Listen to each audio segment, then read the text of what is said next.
No one ever waited for Noah at the gate. Not when school ended, not when the cold set in, not when the rain came down hard enough to soak through his too thin jacket. He walked alone, every day. Back to a house that used to be full.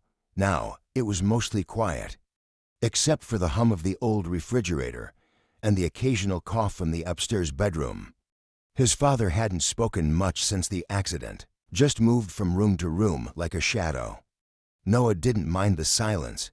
He had learned to speak with his eyes. He noticed things, the shape of clouds before a storm, the way leaves shifted when someone was watching, the sharpness in a stranger's voice just before it snapped. That's why he saw it before anyone else would have. A shape in the woods, low, still, watching, a dog, big, dark, half covered in fog. It stood just past the fence near the old trail behind the playground, yellow eyes locked on Noah's. Unmoving, unafraid, Noah stopped walking. They stared at each other for what felt like minutes. Then just as quietly as it appeared, the dog turned and vanished into the trees. Noah didn't tell anyone. He didn't need to. Because for the first time in a long time, someone had looked at him and not looked away. Noah hadn't always been quiet. There was a time when his laughter echoed through the house, when he asked too many questions, sang to the radio, and named the dust bunnies under the couch. But that was before the accident, before his mother's voice disappeared from the hallway, before the hospital visits, before the slow unraveling of his father. She had been driving home from work, late, tired. They said it wasn't her fault, that the other driver had run the red light, that it was over quickly, but nothing felt quick to Noah, especially not the silence that followed. His father, once warm and playful, went quiet. He stopped cooking dinner, stopped asking about school, stopped smiling. He worked night shifts at a warehouse now, slept during the day, spoke in short sentences that sounded like echoes of someone who used to live there. Noah learned to fill the spaces himself. He made toast for dinner, did his own laundry, taught himself how to pack lunches that didn't smell weird by midday. But more than anything, he learned to become invisible. At school, teachers didn't notice when he sat at the back. He didn't cause trouble, didn't ask for help. Kids didn't tease him, they just forgot him. And Noah, he stopped trying, until the dog. He hadn't told anyone about the yellow-eyed shepherd in the woods, but every afternoon, he walked a little slower near the fence, waited a little longer at the corner of the path, eyes searching, hoping, and one day he saw it again. Closer this time, still, silent. Like it was waiting to. Noah started leaving bits of his lunch at the edge of the woods. Half a sandwich, a slice of apple, a cracker, carefully unwrapped. He never saw the dog eat them. But the next day, they'd be gone. Then one afternoon, he found something new waiting where the food had been. A smooth stone, perfectly round, placed neatly beside the empty sandwich bag. Noah picked it up slowly. It wasn't coincidence. It was a reply. He didn't tell anyone. Not even when the stones continued, each one different, some speckled, others shaped like hearts or tears. He kept them in an old pencil box under his bed, one for each day the dog returned. At school, he drifted through lessons, fingers in his pocket, brushing the edge of the smoothest stone like a secret handshake. And after school, he walked the long way home. Every time, the dog was there, never too close, never touching, but present, sometimes lying in the brush, sometimes sitting near the creek, sometimes standing halfway down the trail like a ghost made of fur and amber eyes. One evening, as Noah crouched to leave a scrap of bread, the dog stepped forward. Just one step, close enough that Noah could see the scar across its muzzle, the deep gray in its fur, the quiet intelligence in its gaze. He whispered, more to the air than to the animal, "I don't have a name for you." The dog tilted its head. Noah thought for a moment, then said, softly, "Shadow." The dog blinked, didn't move, didn't run, just stayed. It happened on a Thursday. Rain tapped against the classroom windows, and Noah was sketching in the margins of his workbook. Not paying attention, not really present. Until a loud voice cut through the hallway, sharp, tense, unfamiliar. Moments later, the principal entered with a folded note. Noah was called to the office. His classmates didn't look at him. They never did. But this time, their silence felt heavier. In the main office, a man in a uniform waited. Animal control. "We've received reports of a large dog near the school trail," the man said. "One that's been lingering, watching kids, a potential threat." Noah felt his chest tighten. "He hasn't hurt anyone," he said quietly. The man looked surprised. "You've seen it." Noah hesitated. "He's not dangerous," the man sighed. "Even if he's calm, he's unlicensed, stray, could be injured, could panic. We have to catch him before something goes wrong." That night, Noah stood at the edge of the woods, holding back tears. He didn't leave food. He didn't call for Shadow. Instead, he whispered, "Don't come tomorrow, please," and he walked away. For the first time in weeks, he felt completely alone again. But the next day, Shadow was there. Waiting, watching, a little closer this time, and behind the trees, barely hidden. A metal cage trap, fresh meat inside. The door rigged, the bait ready. Noah's heart pounded. "No," he breathed. "Please no." Shadow took a step forward. Noah didn't think. He ran, leapt in front of the trap. Arms wide. "Go," he shouted. "You can't stay here." Shadow froze, confused. Noah knelt, voice cracking. "They're coming. They'll hurt you. Please, just go." The dog held his gaze. Then, slowly, he turned and vanished into the trees. Noah collapsed into the wet grass, hands shaking. He had just told the only living thing who ever saw him to disappear. Shadow didn't come back. Not the next day, not the one after. The stones stopped appearing. The trail remained empty. The sandwich bag Noah left untouched. At home, things were worse. His father missed two night shifts, sat by the window for hours, staring at nothing. The electricity flickered. The fridge hummed. The house felt like it was sinking. Noah moved through it like a ghost. He tried drawing Shadow again and again. But none of the sketches felt right. To tame, to clean. Not wild enough to be him. School dragged. He barely heard the lessons. Got in trouble for daydreaming. Stopped responding when teachers called his name. One afternoon, he passed the woods and whispered. "I didn't mean it." No one answered. That night, a thunderstorm shook the roof. Noah sat by the window, hugging his knees. He thought of Shadow out there wet, cold, maybe caught, maybe worse. The next morning, he woke up before the alarm, stepped outside barefoot, and there, just at the edge of the field, a single object waited in the grass. A stone, round, smooth, damp from rain. And beside it, paw prints. Noah's breath caught in his throat. Shadow had been there. He was still out there. Watching, waiting, forgiving. But also staying away, because Noah had told him to. And now it was Noah's turn to go after him. Noah didn't ask permission. He just packed an old flashlight, a peanut butter sandwich, the pencil box full of stones. He left a note on the kitchen table. "Going to find him, don't worry, N." He wasn't sure his father would even read it. Outside, the air was sharp with pine and memory. The trail behind the school curved into deeper woods, the kind where trees leaned in close, whispering secrets. Noah walked. Every so often, he paused, listened. Watched the branches for movement, the earth for paw prints. Nothing. But he kept going, deeper than he'd ever dared. Past the familiar bends and mossy stones. Past the creek where he once dropped his lunchbox and cried alone. Hours passed. The sky darkened. He lit his flashlight and wrapped his coat tighter. Still no sign. Then, a sound.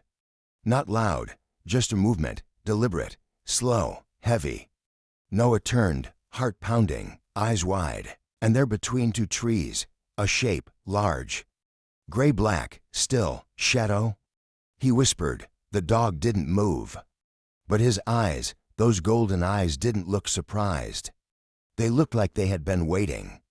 Noah stepped forward, fell to his knees in the dirt. "I didn't mean to send you away," he said, voice cracking. "I was scared. I didn't know how to protect you." Shadow approached, slowly, no growl, no bark. He placed one paw gently on Noah's knee.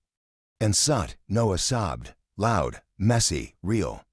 He buried his face into the dog's fur, gripping tightly. "You came back," he whispered. But deep down he knew Shadow had never truly left. He had just given Noah the space to come looking, to choose him, to prove he was ready to stand beside something wild and loyal and true. They didn't make it back before dark. The forest thickened quickly at night. Trails vanished, familiar trees looked foreign. The sky bled into black. Noah tried not to panic. Shadow stayed close. Every step the boy took, the dog matched it. Then, as they crossed a narrow embankment, Noah slipped. Mud gave way. His foot twisted hard beneath him. He tumbled, cried out, and landed in a shallow ditch, ankle throbbing, eyes stinging with sudden tears. No. He tried to stand, collapsed. The pain was sharp, electric.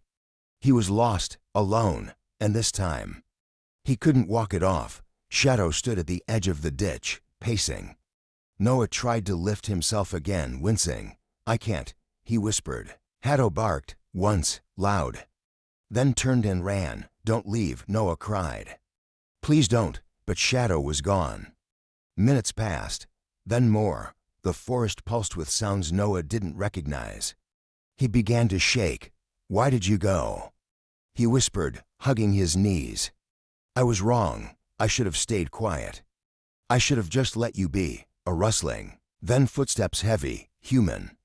A flashlight beam, a voice, Noah.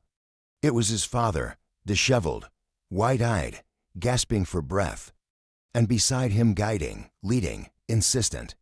Shadow, the dog, had found his way back to town. Led Noah's father through miles of dark forest and brought him to his son. Daniel dropped to his knees in the dirt. You're okay. Noah clung to him, sobbing into his jacket. For the first time, in what felt like forever, his father was really there. And Shadow, he stood just behind them. Chest rising, eyes steady.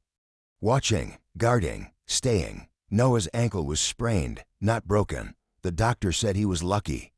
The cold, the darkness, it could have ended differently. His father never left his side in the hospital room. Not once. He even held Noah's hand while they wrapped the ankle. Neither of them said much that first night.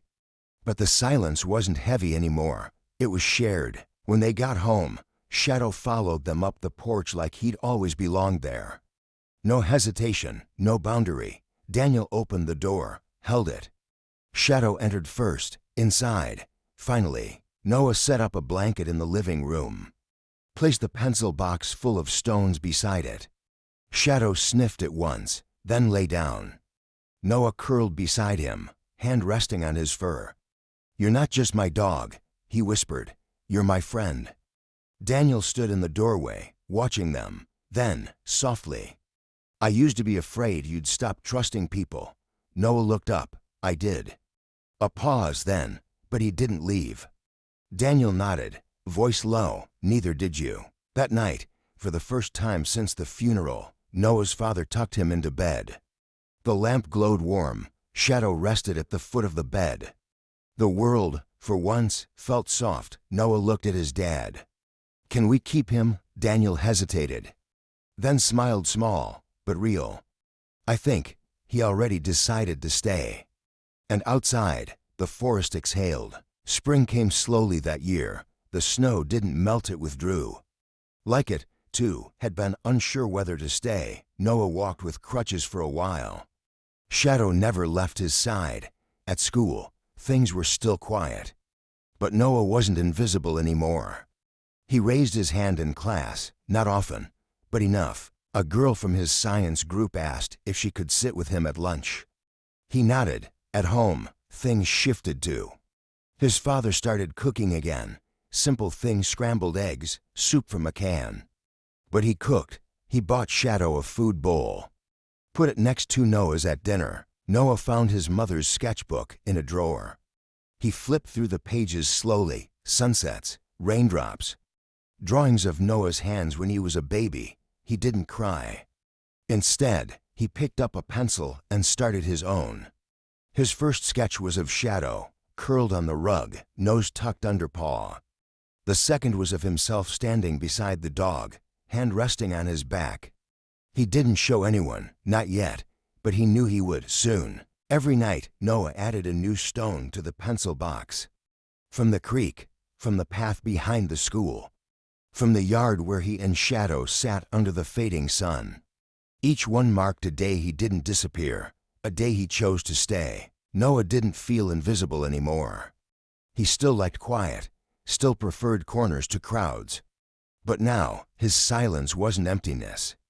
It was choice. He spoke when it mattered, asked questions in class, helped a boy who dropped his books without waiting to be thanked. At recess, he walked the edge of the field with Shadow at his side, teachers nodding in approval, classmates watching in quiet admiration. One afternoon, the school counselor asked Noah if he'd like to join the art club. He hesitated, then said, simply, yes. He brought his sketchbook to the first meeting, open to a page he hadn't planned to share. Shadow mid-run, wild and free, fur like wind. A girl in the group leaned over and said, "That looks like a hero dog." Noah smiled. He kind of is. That night, his dad stood in the doorway of his room. "You know, I never thank you," he said, "for staying, for holding on when I didn't." Noah looked up from his sketchbook. We both stayed. Shadow thumped his tail on the floor. Daniel stepped into the room, placed something on the desk. A name tag, silver, etched, clean. It read, Shadow, Family. Noah ran his fingers over the letters, whispered, "Perfect." Later that week, he stood in front of his class and gave a short presentation on trust.